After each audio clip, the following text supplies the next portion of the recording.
Assalamualaikum warahmatullahi wabarakatuh.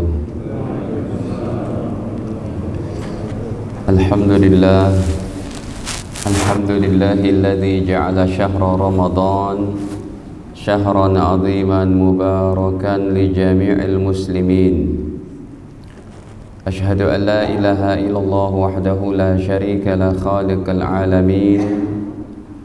وأشهد أن نبينا محمدا عبده ورسوله أفضل الأنبياء والمرسلين صلوات الله وسلامه عليه وعلى آله وصحبه ومن اتبعهم بإحسان إلى يوم الدين أما بعد فيا معشر المسلمين والمسلمات صائمين صائمات أوصيكم ونفسي بتقوى الله فقد فاز المتقون قال الله تعالى يا أيها الذين آمنوا اتقوا الله حق تقاته ولا تموتن إلا وأنتم مسلمون.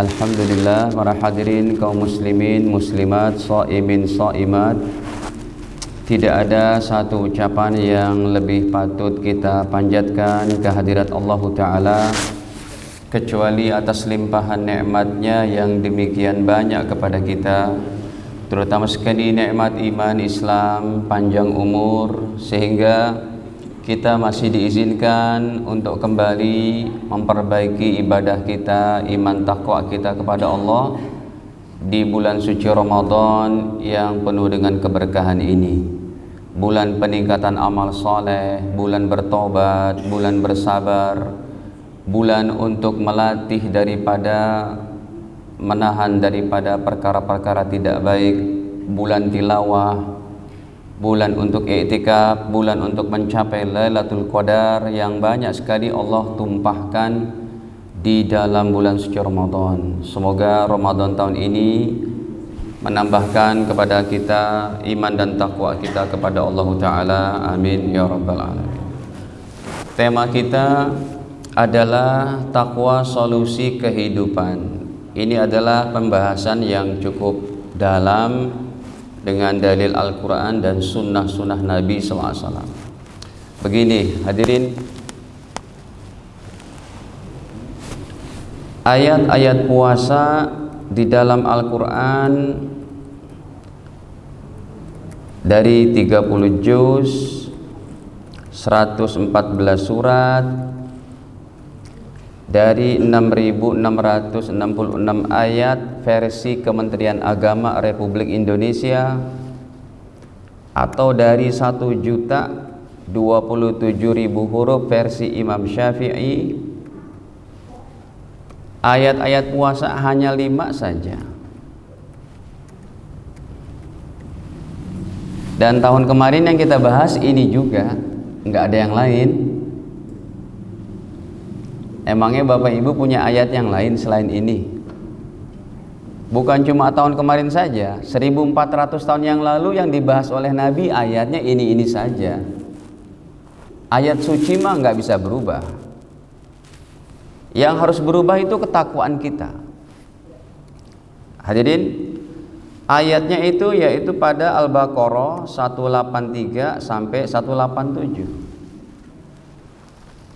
183-nya, ya ayyuhalladzina amanu kutiba alaikumusiyam kama kutiba alal ladzina min qablikum la'allakum tattaqun. Wahai orang beriman, diwajibkan kepada kalian untuk berpuasa, terus sampai kepada la'allakum tattaqun, supaya kamu menjadi orang bertakwa. Ini yang menjadi pembahasan kita. Takwa solusi kehidupan. Ayat 184-nya, ayyaman ma'dudat, kewajiban berpuasa pada hari-hari yang tertentu sebulan, baik 29 atau 30. Ya, yang menjalankan Ramadan, kalau nanti lebarannya bareng, Ramadannya hari Ahad, ya berarti 30. Yang Ramadannya hari Senin berarti 29. Dua-duanya betul insya Allah. Yang salah kalau puasanya 31 sama 28. Itu yang nggak boleh. Kalau 29 30 itu dua-duanya benar. Ya. Faman kana minkum maridha, siapa di antara kalian yang sakit, au ala safarin, atau lagi musafir, maka boleh tidak puasa, tetapi fa'iddatum min ayyamin ukhar, wajib diganti pada hari yang lain setelah Ramadan sampai akhir. 185-nya, syahrul Ramadan alladzi unzila fihi al-Qur'an, bulan suci Ramadan diturunkannya Al-Qur'an, hudal linnasi wa bayyinatim minal huda wal furqan, sebagai petunjuk dan pembeda dari yang hak dan yang batil. Faman syahida minkumus syahra falyasumhu, siapa yang menyaksikan datangnya bulan suci Ramadan, hilal Ramadan, wajib berpuasa sampai akhir. 186-nya, wa idza sa'alaka ibadi anni fa inni qarib, kalau hambaku bertanya kepada engkau wahai Nabi Muhammad tentang diriku, kata Allah, katakanlah kepada mereka, fa inni qarib, sungguh aku teramat dekat. Dekatnya Allah kepada hambanya melebihi daripada urat lehernya, hadirin.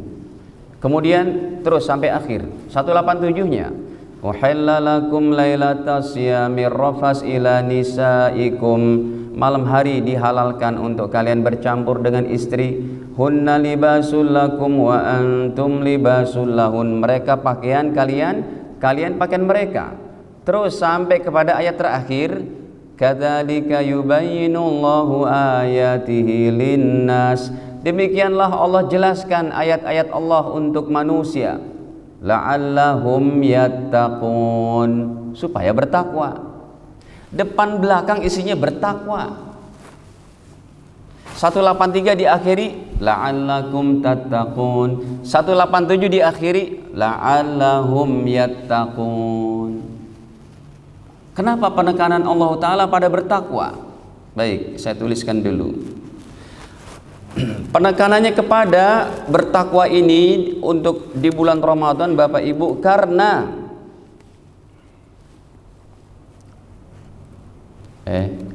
kok bahasa Arab?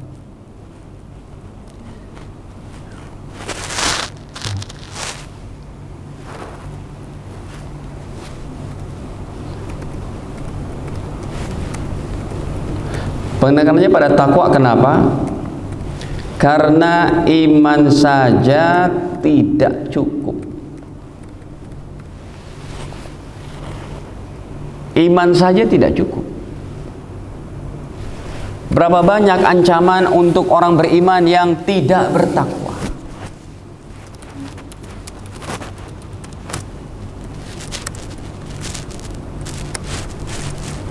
Dari semua aspek kehidupan atau nilai ibadah.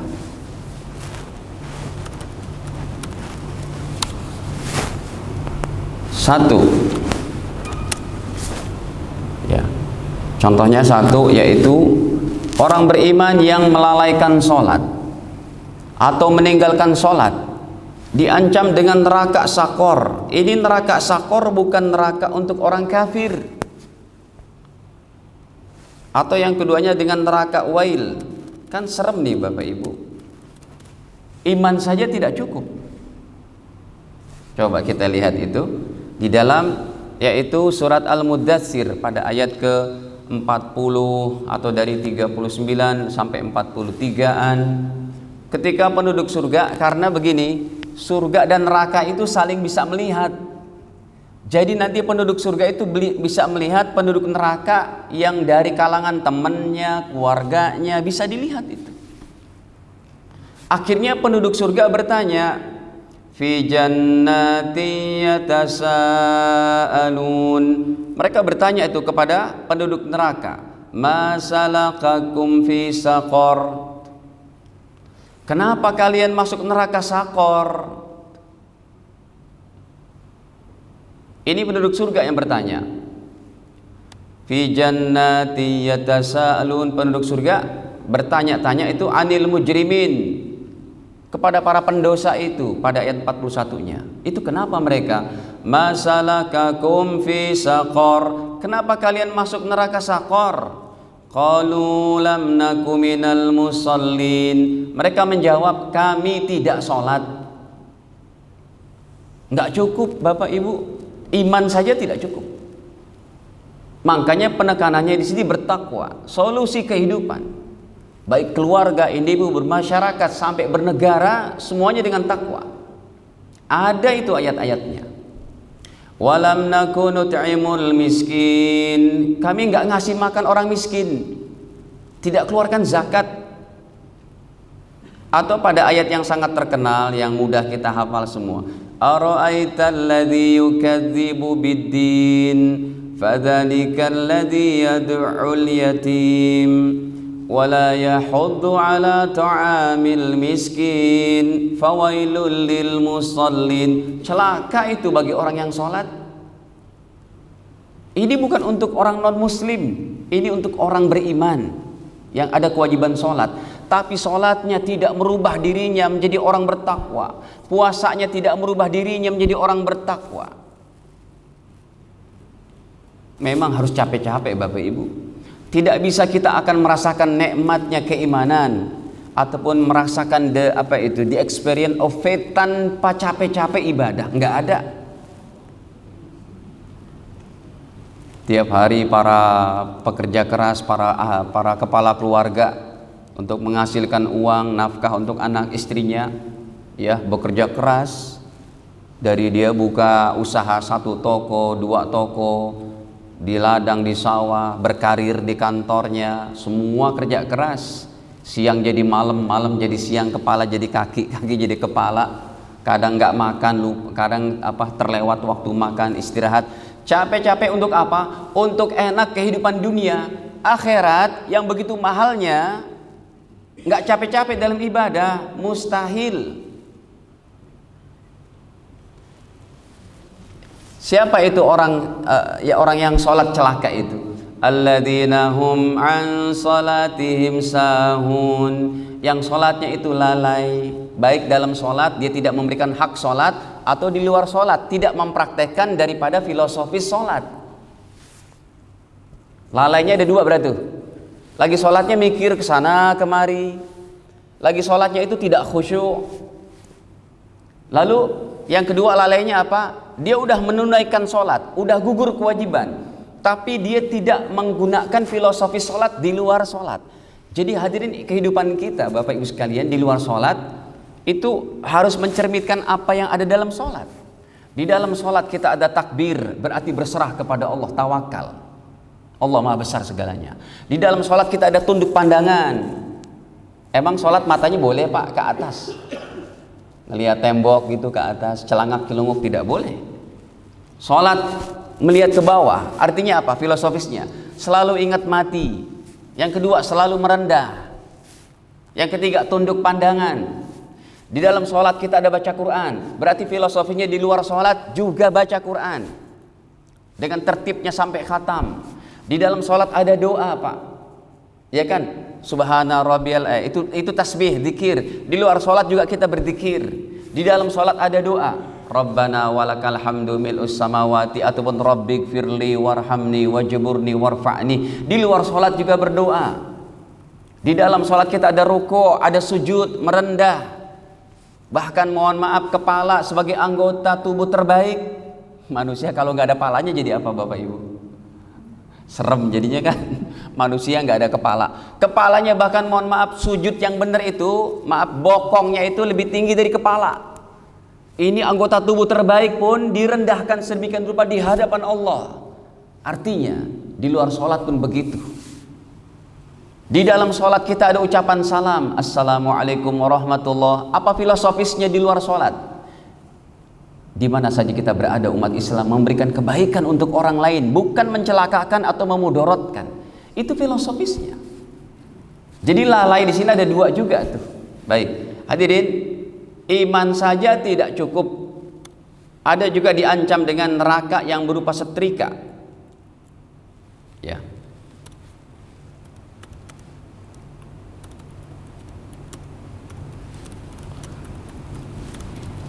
Ini bukan untuk orang kafir, bukan untuk orang non-muslim. Ini untuk orang beriman yang punya harta tapi tidak bertakwa dalam hartanya.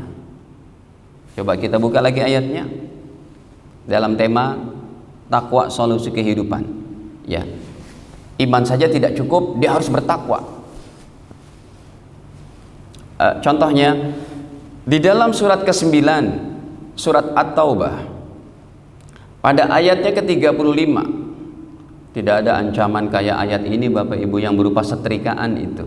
Yauma yuhma 'alaiha fi nari jahannam fatukwa biha jibahuhum wa junubuhum wa zuhuruhum hadza ma kanastum li anfusikum fadhuqu ma kuntum taknizun. Yauma yuhma, pada hari dipanaskan, 'alaiha, akan harta-harta orang beriman yang tidak dikeluarkan zakatnya, fi nari jahannam, di neraka jahannam tuh. Harta emas peraknya, Bapak Ibu boleh buka terjemahannya. Emas peraknya, uangnya yang tidak dikeluarkan zakatnya, dikonversi kepada, kata Nabi, kalau udah harta kalian sama nilainya dengan 85 gram emas, dikonversi kepada emas harga kita, emas murni, katakanlah 99,9 ribu gitu ya, 1 juta rupiah 1 gramnya. Kalau udah sampai 85 gram, masuk 1 tahun, 2,5%-nya tidak dikeluarkan, Allah ancam dengan hartanya yang tidak dikeluarkan itu dipanaskan di api neraka jahanam, fatukwa, kemudian disetrika, biha jibahuhum, keningnya orang beriman yang tidak bertakwa dalam hartanya, wa junubuhum, lambungnya, wa zuhuruhum, punggungnya, sambil Allah berkata, hadza ma kanastum li anfusikum, ini loh yang kalian simpan-simpan tanpa dikeluarkan zakatnya untuk diri kalian sendiri. Fadhuqu, rasakan, kata Allah, ma kuntum taknizun. Bapak Ibu, Anda yang capek-capek berkarir, Anda yang capek-capek bekerja, Anda yang capek-capek berusaha, tetapi Bapak Ibu, kalau harta Anda sudah di atas 85 juta, itu 1 tahunnya yang 2,5 juta itu jadi api neraka kalau nggak dikeluarkan. Itu bukan hak Anda lagi, tapi ini harta saya, Ustadz. Betul, Anda punya 1 miliar, 25 jutanya itu bukan milik Anda kalau sudah masuk 1 tahun. Milik Allah dan Rasulnya yang harus diberikan kepada 8 golongan. At-Taubah ayat 60, yang paling populernya adalah fakir miskin. Kalau ada hamba Allah punya 100 miliar, 2,5 miliarnya haram untuk dia dan keluarganya. Tapi ini harta saya. Iya betul, itulah orang Islam, itulah agama Islam, itulah bertakwa dalam harta. Anda sudah punya 40 ekor kambing, sudah masuk 1 tahun, 1 ekornya bukan milik Anda, milik Allah dan Rasulnya. Anda punya 25 ekor onta atau sapi atau kerbau, 1 sapinya wajib dikeluarkan zakatnya. Anda punya tuh di kampung, di pedalaman, Anda punya bisnis peternakan sampai 200 ekor kambing. 200 ekor berarti 4 ekornya, bukan 4 ekor, 5 ekornya itu adalah bukan milik Anda lagi, wajib dikeluarkan. Kalau tidak bertakwa dalam hartanya, bahaya. Ataupun orang yang tidak jalankan puasa, serem hadirin hadisnya, berarti dia tidak bertakwa dalam dirinya itu untuk menjalankan Ramadan. Yang keempat, contohnya, iman saja tidak cukup, harus bertakwa.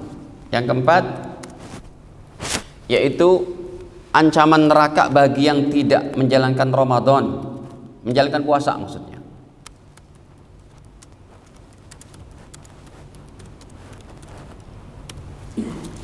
Kecuali bagi 9 orang.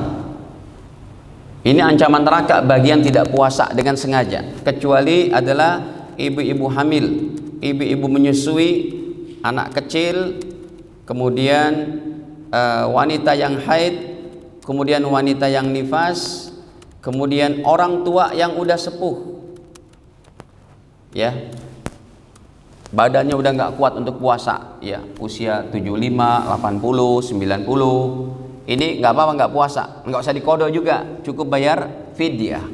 Kemudian siapa lagi? Musafir, kemudian sakit, tuh ada 9 orang, 1, 2, 3, 4, 5, 6, 7, 8. Yang ke-9-nya orang gila.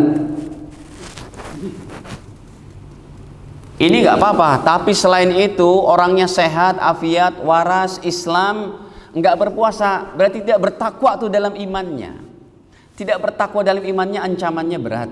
Ini saya buka dalam kitab Imam Nasai, Nasai Kubro, sebentar, tadi belum saya tulis tuh hadisnya. Ceritanya Nabi didatangi oleh dua malaikat. Ini menjadi wahyu bagi Nabi sallallahu alaihi wasallam.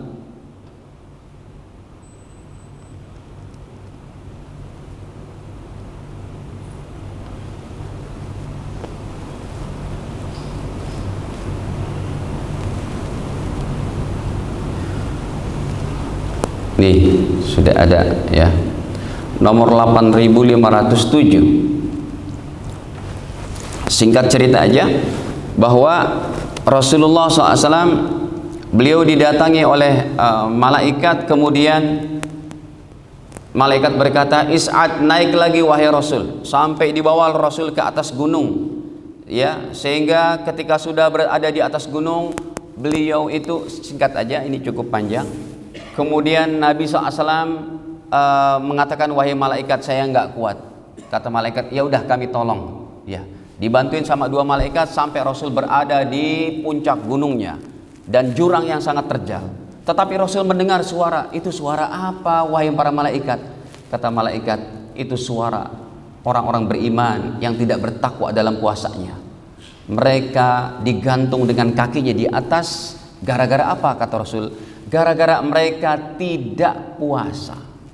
Yuftiruna qabla tahillatu saumihim, yaitu mereka tidak puasa ketika mereka tidak ada uzur dan makan siang hari. Itu ancamannya. Coba saya tampilkan hadisnya.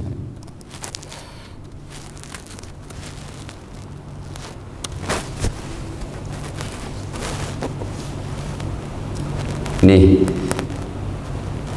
dalam lafaz yang lainnya Nabi katakan bahwa man haula, itu siapa, kata Rasul kepada para malaikat itu, haula illadzina yuftirun, merekalah orang-orang yang tidak berpuasa qabla tahillati saumihim, mereka membatalkan puasanya makan siang hari sebelum masuk waktunya. Ada ancamannya itu. Semuanya hadirin kalau tidak bertakwa ada ancamannya. Makanya saya katakan iman saja tidak cukup, tapi harus bertakwa.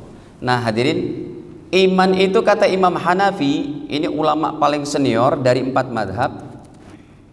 Imam Hanafi katakan iman syai'un basitun, iman adalah perkara yang sederhana. Seperti apa contohnya? Ada non muslim 50 tahun tidak beriman kepada Allah, dalam waktu 2 menit dia bersyahadat. Alhamdulillah, berapa kali kita mensyahadatkan saudara-saudara kita ya, dari suku Batak, suku Chinese, dia masuk Islam, kita syahadatkan. Ayo Bapak ikutkan saya, asyhadu alla ilaha illallahu illallah wa asyhadu anna muhammadan abduhu wa rasuluh. Terus kita terjemahkan, saya bersaksi sampai akhir. 2 menit, tidak ada 2 menit berubah itu dia jadi orang beriman. Itulah iman. Padahal dia belum bisa sholat, belum bisa baca Quran. Iman sederhana itu, sesederhana itu iman hadirin. Dan orang keluar dari iman pun sesederhana begitu. Ya. Seperti apa? Orang keluar dari keimanannya sangat sederhana. Dia berkata, Allah nggak perlulah puasa, itu kufur sudah, habis imannya. Wajib bersyahadat lagi kalau bertobat. Sholat nggak wajib lah, puasa nggak wajib, itu kufur. Sesederhana itu pun iman melesat daripada hatinya. Sepakat para ulama, orang yang tidak, kalau tadi hadirin, orang yang tidak puasanya ini diancam dengan neraka, dengan kakinya bergantung di atas, kepala di bawah dalam nerakanya itu. Orang kayak begitu sampai dosanya habis. Seberapa lama dia nggak puasa Ramadan, digodok terus dalam neraka itu. Nanti kalau dosanya sudah habis baru diampuni oleh Allah. Tapi kalau dia berkata puasa nggak wajib, nggak perlulah, itu tetangga sebelah nggak pernah puasa, nggak pernah ini, bagus-bagus aja hidupnya itu, rumah bagus, kendaraan bagus, jabatan tinggi. Itu orang seperti itu, orang beriman yang ngomong begitu Pak, imannya melesat secepat itu pun. habis sudah kadar keimanannya itu. Jadi iman memang perkara sederhana, ya. Seperti contohnya tadi, orang mu'alaf yang baru masuk Islam udah jadi beriman, padahal 50 tahun nggak pernah sholat, nggak pernah, tapi dia harus memperjuangkan imannya setelah dia beriman. Nah, dari sinilah makanya saya tuliskan bahwa Nabi dan orang-orang soleh terdahulu, ya, Rasulullah dan orang-orang soleh terdahulu, hadirin, semuanya capek-capek dalam ibadah kepada Allah.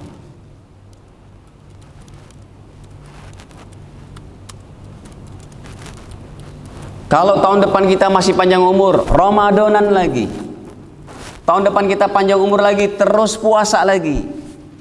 Ramadan masih 3 tahun ke depan, 4 tahun, 5 tahun, 10 tahun kita masih ada umur, tetap puasa lagi. Sampai diri ini nggak kuat, sampai nyawa meregang dari badan, selesai. Karena ketakwaan itu bukan turun dari langit, ijazahnya itu, sertifikatnya, warga Al-Hikmah sudah jadi orang bertakwa. Siapa yang bisa katakan begitu? Jadi usaha takwa terus. Ramadan lah sebagai alat, sebagai tempat momen untuk trainingnya itu. Ya, hadirin, coba kita perlihatkan nih. Sahabat Bapak Ibu, ngimam sholat, mereka sholat tarawih cuma 11 rakaat. Masya Allah. Ya, sholat tarawihnya cuma 11 rakaat. Tapi selesainya menjelang makan sahur. Berarti 1 rakaat dibaca berapa ayat itu? Kalau 1 rakaat 200, 1 rakaatnya bisa dibaca itu kurang lebih 500 ayat itu. Ini hadisnya. Diperintahkan oleh Presiden Umar bin Khattab. Waktu itu pemerintahan beliau pada tahun 15 Hijriah. Karena pemerintahan dalam Islam dari 4 khalifah itu, Sayyidina Umar lah yang paling lama masa pemerintahannya, ya, hampir 15 tahunan. Nah, ini kita lihatkan hadisnya, riwayat Imam Malik dalam kitab Muwatta'nya. Ini kejadiannya di bulan suci Ramadan. Nomor 250 nomornya, kitabnya Imam Malik. Nah, ini kitabnya Imam Malik jarang banget dibuka nih. Ya, nomor hadisnya pun nggak banyak, cuma 1861. Kitabnya pun nggak begitu tebel, cuma segini aja kitabnya itu. Ya, beda sama kitab hadis yang lain. Kitab hadis yang lain kan rata-rata di atas 5.000. Sahih Bukhari aja 7.124 hadis. Nah, ini memang kitabnya kecil gitu ya. Tapi ini karya Imam Malik, imam yang agung di kota Madinah tahun 100 Hijriah. 120-an Hijriah lah, ya. Beliau selalu mengimami di Masjid Nabawi dulu. Cuma mazhabnya Imam Malik tersingkir, tidak ada di Madinah sekarang. Kebanyakan yang mengamalkan mazhab Imam Malik di Libya, di Aljazair, di Maroko, sampai umat Islam yang ada di daratan Prancis, di Paris, itu bermadzhabkan Imam Malik karena deket tuh, ya, antara Maroko sama Prancisnya itu. Aljazair banyak di sana itu, ya. Mereka lah diantaranya yang sholat itu tangannya nggak sedekap. Kalau Bapak Ibu ngelihat di Masjidil Haram ada umat Islam yang sholatnya Allahu Akbar, nggak sedekap, itu mazhab Imam Malik. Di Indonesia juga tidak diamalkan. Ini dulu beliau guru besarnya ilmu hadis di kota Madinah.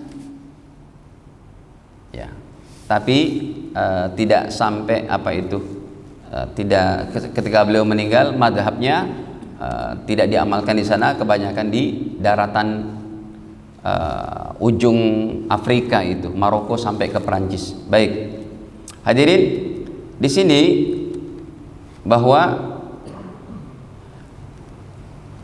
Imam Malik meriwayatkan dari guru-guru beliau, anna Umar ibn al-Khattab, Sayyidina Umar bin Khattab, khalifahnya saat itu, beliau memerintahkan kepada Ubay bin Ka'ab, sahabat mulia yang hafalan Qur'annya macam air, wa Tamimud Dari, dan sahabat Tamimud Dari, ayyaquma linnas, untuk mengimami tarawih kepada para sahabat di Masjid Nabawi, bi'ihdai asyrah rakaatan, jumlahnya 11 rakaat, Jadi kalau mau ngambil sholat tarawih yang 11 rakaat, pakai hadisnya bukan yang 443, tapi pakai yang ini. Karena 443 itu bukan hadis tarawih, hadis sholat witir. Wa qad kana al-qari yaqra bil mi'ain. Dan imamnya itu membaca ayatnya di atas ratusan ayat. Satu rakaatnya itu ratusan ayat. Hatta kunna na'tamid alal isi, sehingga kami sholatnya berpegangan dengan tongkat-tongkat kami. Kalau yang di samping tembok sini ya sandaran tembok ya, enak. Min tulil qiyam, saking panjangnya sholatnya itu. Di bulan Ramadan bersungguh-sungguh untuk bagaimana menjadi orang bertakwa, capek-capek dalam ibadah. Wa ma kunna nansarifu, dan kami selesai sholat yang 11 rakaat illa fi furu'il fajri, menjelang adzan subuh makan sahur. Dan bukan mereka nggak ada dalil, justru sholatnya Nabi 1 rakaat 7 juz. 7 juz itu dibaca Al-Baqarah, Ali Imran dan An-Nisa. Al-Baqarah 286, sementara Ali Imran 200 ayat. Sudah berapa? 486. Ditambah An-Nisa 176, pas yang tadi saya katakan 500-an ayat. 1 rakaat. Kita nggak usah gitu ya Bu di sini ya Pak. Coba di sini disolatkan kayak begitu. Hadirin, ada teman kami dari pesantren Temboro. Beliau tiap tahun keliling tuh Kalimantan, Sulawesi, Masamba, Palopo, ya, kemudian Bandung, Jawa Barat, Sumatera.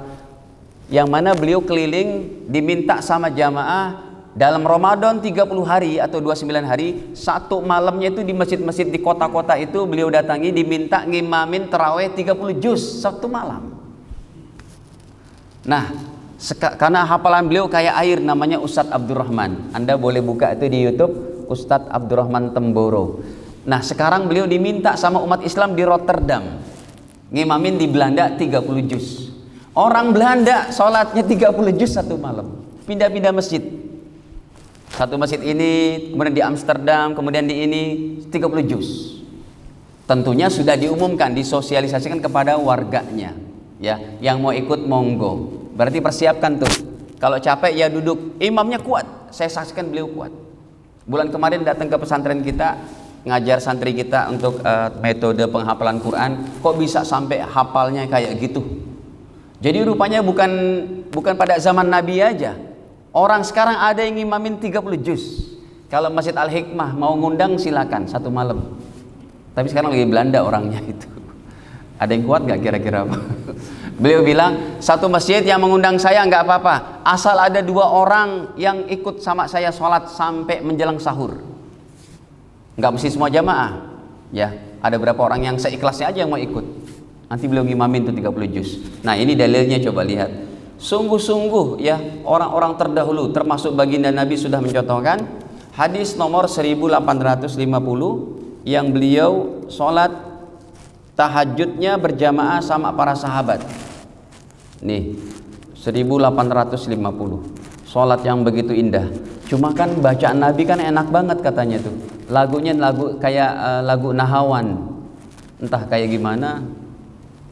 Pak Ustadz ngerti nggak lagu Nahawan kayak gimana? Pak Ustadz Rizky mana? Ya, saya pernah itu bertanya sama ulama-ulama, Anda tahu tidak lagunya Rasulullah itu seperti apa bacaannya? Ya, ini cuma reka-reka saja, lagunya lagu Nahawan gitu ya. Cuma kayak apa? Gitu. Apakah kayak Imam Sudais, kayak Imam Syurem? Alhamdulillahirabbil alamin arrahmanirrahim maliki yaumiddin. Apakah kayak gitu? Atau lagunya kayak gimana?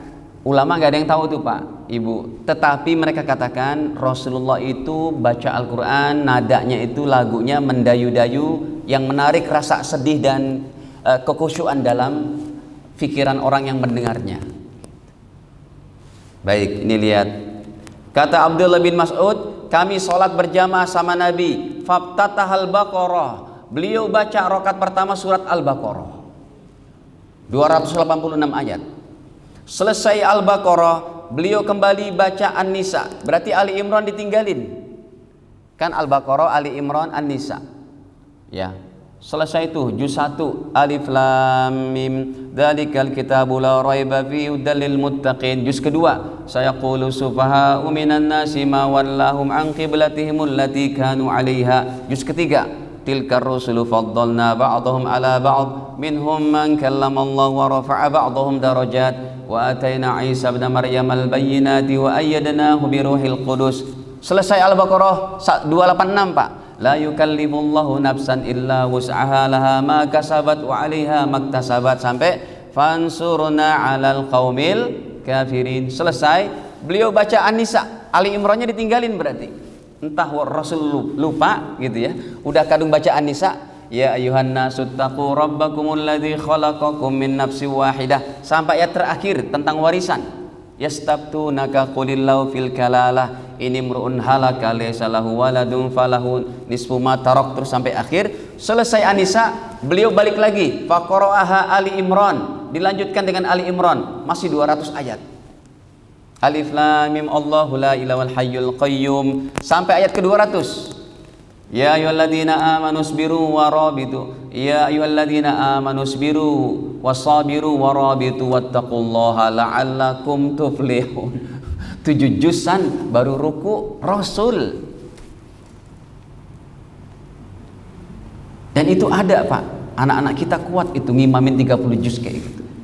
Alhamdulillah kemarin sebelum 1 Ramadan santri kami di Instagramnya itu saya posting santri kami yang khatam 30 juz ada 3 orang tahun ini. 1 wanita santri putri, yang 2 laki-laki. Semuanya kita tes 30 juz dari subuh, selesainya jam 10 malam. Ya, boleh kalau mau ngimamin di sini juga. Ada santri kami yang bacanya sangat bagus banget. Ya, anak Jakarta, tapi mondoknya di tempat kita. Anak sini dekat Rawa Badung itu, Pulau Jahe situ. Ya, hadirin, masya Allah ini semangat Ramadan. Nah, intinya begini. Sampai kehidupan bernegara pun tidak lepas dari bertakwa. Ya ini saya nggak bicara politiknya Pak, tapi saya bicara secara umum bahwa untuk menjadi negeri yang baik semuanya harus bertakwa. Laki, perempuan, kaya, miskin, pejabat, rakyat biasanya bertakwa itu solusi. Allah yang katakan. Saya nggak pakai teori dan logika dari kita. Takwa dulu, baru yang lainnya Allah mudahkan. Coba kita lihat nih dalilnya, surat Al-A'raf ayat 96. Walau anna ahlal qura, dan sesungguhnya apabila penduduk satu negara, walau anna ahlal qura, sesungguhnya apabila penduduk satu negara amanu wattaqau, beriman dan betul-betul bertakwa. Enggak iman saja, bertakwa. Sehingga apa sih Ustadz definisi takwa itu? Kalau penduduk satu negara beriman bertakwa, la fatahna alaihim barokat, pasti kata Allah kami berikan kepada mereka keberkahan-keberkahan minas sama'i wal ard, dari langit dan bumi. Makanya para ulama memberikan definisi takwa mudah dihafal dengan seabrek-abrek amalan Islam. Sholat tahajud, sholat wajibnya, sholat rawatib, zakatnya, zakat malnya, zakat harta, zakat tambang, zakat emas perak, zakat perdagangan, dengan haji umrohnya, dengan masalah berbakti kepada orang tua, mencari nafkah yang halal, jauh daripada riba, tidak boleh tipu menipu, tidak boleh gini gitu, berakhlak mulia. Belum lagi nanti pergi haji umroh yang seabrek-abrek fikihnya. Ternyata definisi takwa sangat mudah. Berarti apa takwa itu? Cuma 2 kalimat saja definisinya itu. Takwa adalah menjalankan semua perintah Allah. Ya, yang kedua apa? Menjauhi semua larangannya. Itu dengan definisi 2 begini aja udah all in, masuk seluruh daripada kehidupan agama, dari tauhid, ubudiyah, muamalah, muasyarah dan akhlak. Ya, menjauhi semua larangan. Dah, ini momen kita Bapak Ibu, ya. Tetap kita berusaha sekuat tenaga, ya, tilawahnya, baca Qur'annya, qiyamul lailnya. Bapak Ibu udah taraweh, sebelum makan sahur alangkah baiknya sholat dulu 2 rakaat lagi, 2 rakaat lagi. Cuma saya mau kasih tahu nih Bapak Ibu, ada beredar nih ustadz terkenal dari kelompok sebelah bilang bahwa kalau udah azan tangan kita megang sendok, makanan masih sepiring, nggak apa-apa, habiskan sampai azan selesai. Tidak boleh. Pernah dengar itu ceramahnya? Tidak boleh, haram. Keliru itu memahami hadisnya. Tapi hadisnya sahih Pak Ustadz. Nabi bilang kalau udah azan silakan lanjutkan makannya. Keliru Anda memahaminya. Bagaimana ayat hadis bertentangan dengan Al-Quran? Mana Al-Qurannya? Tadi tuh Al-Baqarah 187. Kalau udah dengar azan berhenti makan. Nih, bagaimana hadis bertentangan dengan Allah Ta'ala? Bukan hadis yang bertentangan, bukan nabinya, tapi Anda yang memahaminya nggak benar hadisnya itu. Hadirin, kalau ada hadisnya, oke, hadis ini saya tampilkan.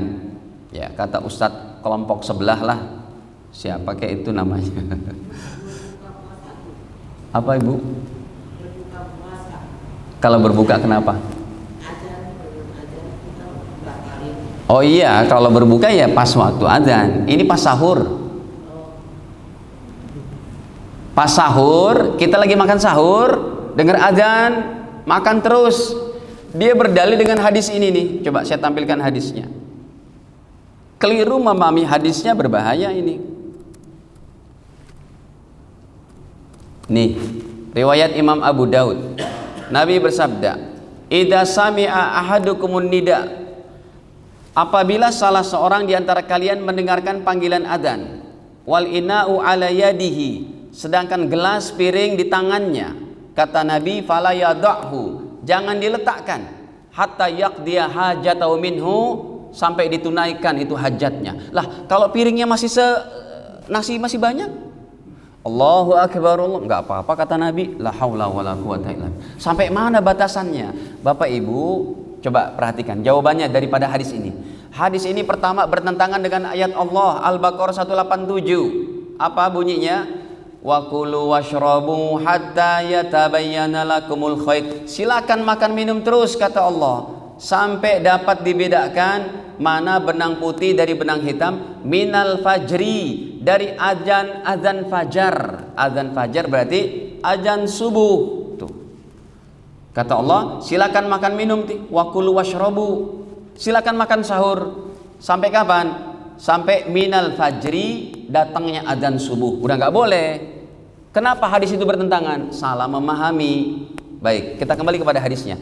Hadis ini Bapak Ibu adalah, Bapak Ibu ingat nggak kalau lagi umroh di Madinah azan subuh ada berapa kali?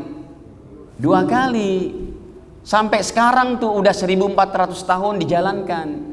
Masjid Al-Hikmah juga boleh azan 2 kali pada waktu subuh. Yang pertama jam 3 untuk bangunin tahajud. Yang kedua pas masuk waktu subuh. Nah, ini Nabi katakan kalau kamu dengar azan silakan makan minum. Itu artinya azan yang jam 3 yang dikumandangkan oleh Bilal, yaitu azan tahajud. Silakan makan minum, jangan ragu, karena itu adalah azan masih jam 3. Nih lihat hadisnya. Sampai sekarang Bapak Ibu, di Jakarta juga ada beberapa masjid yang melaksanakan azan 2 kali itu. Contohnya masjid mana itu? Di sini ada nggak? Hah? Anur? Anur mana? Permata? Permata Timur? Hah? 2 kali? Wah, hebat ya. Ya kayak begitu sunnahnya itu. Nih hadisnya nih, saya tampilkan riwayat Imam Bukhari.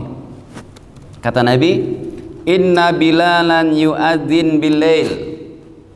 Tuh.